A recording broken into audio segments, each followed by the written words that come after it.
Hello, my name's Tanaya Sarkhel and I'm an orthopaedic surgeon and a surgical tutor.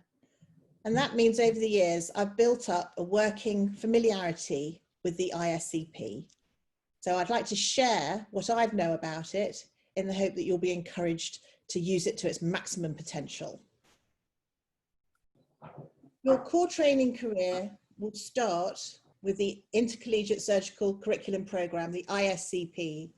And if you're not on a training programme, I would really encourage you to engage with this, because this is your tool. This is your fantastic evidence of your great body of work. And it produces it in a format that's going to be easily recognisable to interviewers and consultants for the rest of your career. I know you will have taken enormous trouble to get a beautiful portfolio together for interview, and you will have personally taken time to make sure all your certificates and all your results are in there and they're beautifully annotated so you can hand this over and an interviewer will smile. And it really helps an interviewer to be able to recognise the documents that are in there. And that's where the ISCP is so useful. I'm showing you what my screen looks like, and I appreciate that that will look different from the trainee screen. But it will give you the guidance that you need to fill everything in. And I still use it. I still use the data that's collated from here for my annual appraisal and for my 5-yearly GMC revalidation. So understanding this now is going to be amazing. The first thing that you need to do, and this is whether you're a national trainee or if you're a trust grade using this document, is to get your placement recognised. Now, training programme directors will validate that for you, and they'll put global objectives in, which is your guidance. It's your route map onto how your training programme will continue.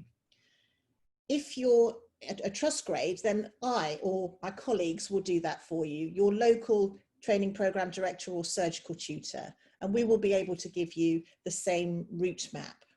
Now, if you have a look at this screen, you can see the tabs there show objective setting, interim review, and final review. These are all the times that you do need to sit down with your educational supervisor and check in and get those meetings in. And I just want you to think for a moment about the logistics of that. If you're changing jobs every 4 months, that's 3 meetings every 4 months. And you need to see that that time is available for you. So with your educational supervisor, that's a lot of meetings. And then on top of that, you'll have your clinical supervisor meetings as well. So I'd like you to note right from the beginning how organised you do need to be to sit your consultants down. And then you will see a screen like this, where in each one of those meetings, we'll set your objectives, the targets that we hope will be a sensible waypoint for you to achieve. And they should be absolutely achievable, and you should be agreeing that they are something that you can do. The number of WBAs that you need. If you look at the tab at the top now, we've moved on to the portfolio part, and this is a beautiful summary of all that body of work. I would really encourage you, as a sort of matter of portfolio hygiene, if you like, to make sure you've got a CV on there and that it's updated. You don't want to find yourself in the position of going up for perhaps a registrar interview and finding that your CV on there is 3 or 4 years out of date, because you'll miss out all those lovely nuggets of information that will add points.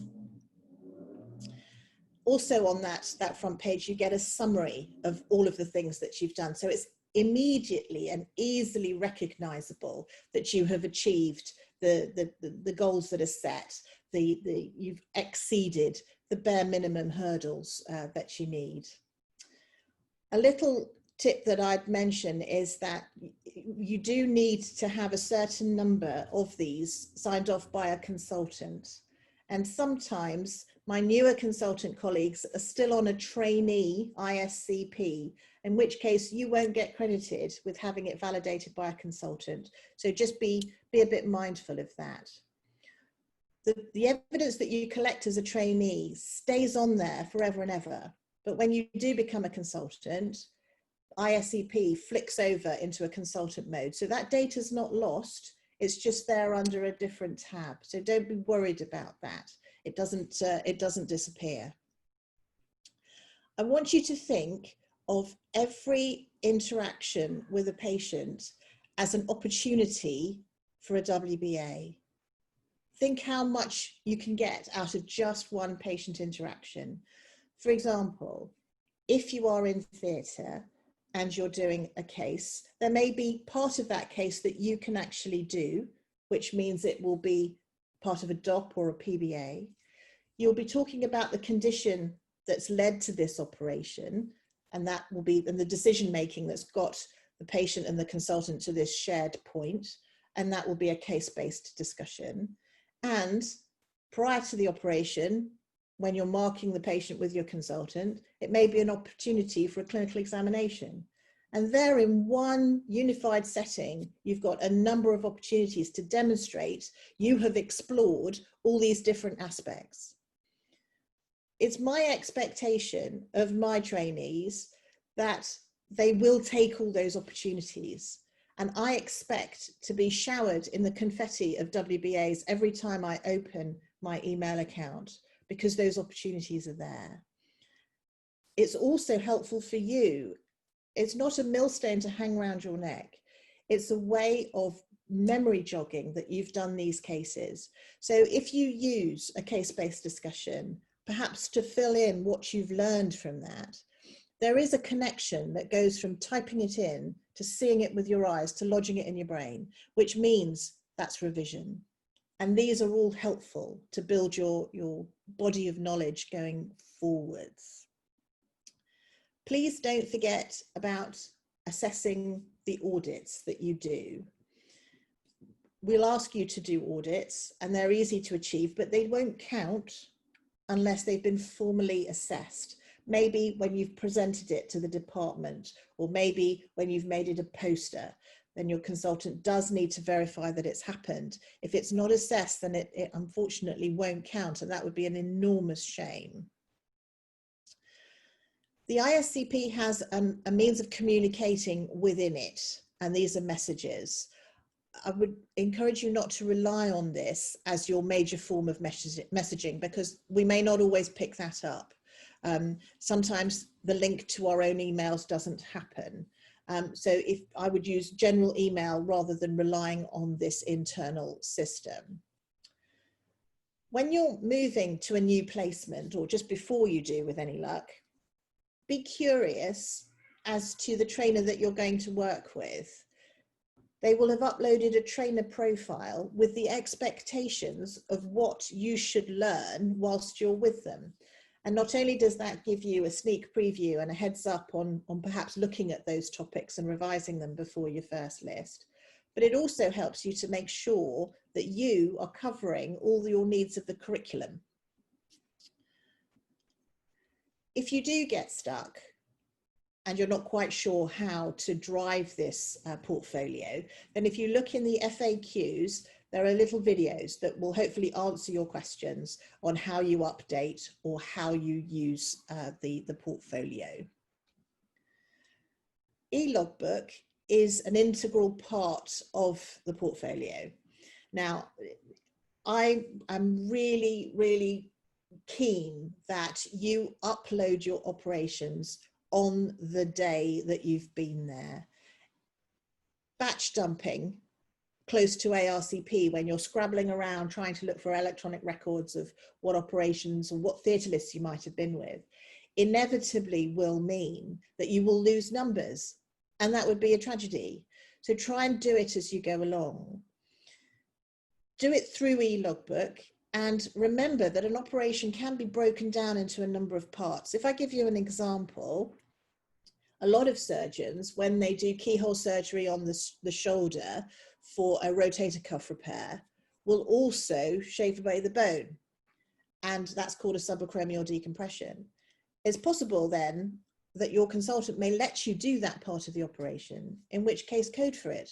Why not? You did it. You didn't necessarily do the rotator cuff repair, but you were first surgeon in part of the operation. So look at things like that. And if they're not adopts, if you can get a PBA out of it, then that would be brilliant. But do it as you go along. I can't stress that enough. There are third-party apps, and this is just one, I believe there's others, that allow you to put the operations onto your phone through the app, and then will upload into eLogbook. I would ask you to be really cautious about that. They are third parties, so they don't directly link into the eLogbook. So if updates happen on the ISCP or the eLogbook, they may not automatically be linked to the app, and you can lose loads of data without realizing it. I give the example of one of my registrars who had thought he'd uploaded all his operations, and in fact it had only loaded 50. And we only discovered this when I was checking his ISCP a couple of weeks before his ARCP, and there was great swathes of emptiness in his logbook, which was a really emotional time. So use your logbook and use your portfolio as that glorious evidence for all that time that you are spending in clinical contact. In theatre, see how many opportunities you can glean to get a WBA. Theatre is the time to get a KEX for consent, isn't it? It's time to do the non-operative training tests and NOTs. It's the time to do a CBD. So make sure you're absolutely squeezing the juice out of every single opportunity.